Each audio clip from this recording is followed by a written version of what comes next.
All right, so I wanted to let you guys know that it's very likely they're going to start deploying this weapon. This is a real weapon. It is real. It is real.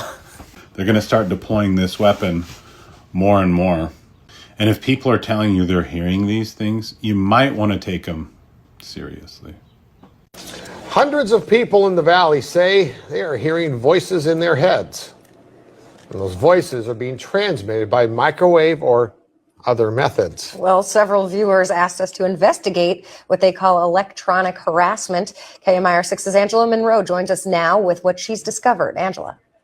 Electronic harassment, synthetic telepathy, voice-to-skull technology. Chances are you haven't heard of these terms, but after searching the internet, I found dozens of websites dedicated to the phenomenon and several Valley residents who say they're victims.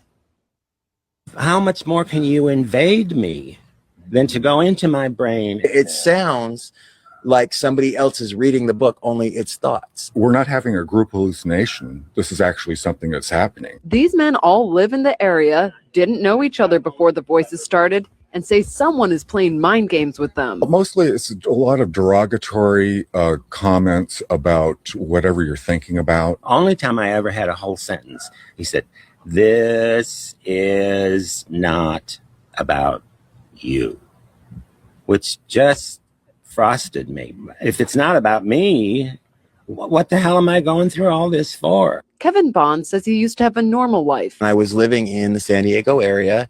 I was clerking for a federal judge, and I noticed that I was being followed by a whole bunch of people. According to the websites, what Bond is describing is called gang stalking. He moved to Palm Springs to escape. I started hearing, as you'll hear, hearing voices and what they'll call voice to skull or microwave hearing. Bob Stansfield says his experience was similar and started a decade ago. They were active in following me around here, and I started hearing the voices a little bit after the vehicular stalking. Randall Ringer says the voices started when he was undergoing chemotherapy. The first thing that was said was Randall Ringer.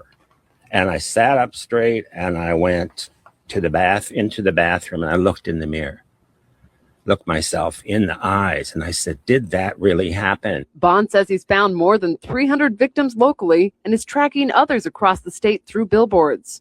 In Johnson Valley, a Freedom House just opened to help people who believe they are being targeted. To many of you who find yourselves the object of covert harassment, that there is hope and that you are not alone, and that we are striving to find legislation and we're working towards freedom for all. Jarek Robinson leads a national group called Freedom from Covert Harassment and Surveillance. He says he knows who's playing mind games. Rogue government officials that are sponsoring this, also corrupt business officials, and private citizens. And he also told us how. Most of it is delivered by microwave, and I believe it's satellite delivered, whether someone is on a remote location using a laptop or next door using the desktop. Bond says neurotransmitter chips that run off body electricity have been inserted into some people. And they assign cell phone numbers to them.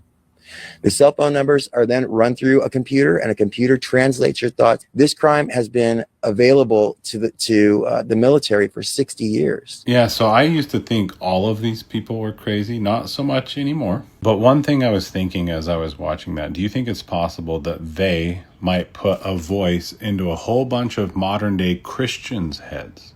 A bunch of people that know that Jesus is coming back. Do you think it's possible that you might be hearing a voice that you think is God?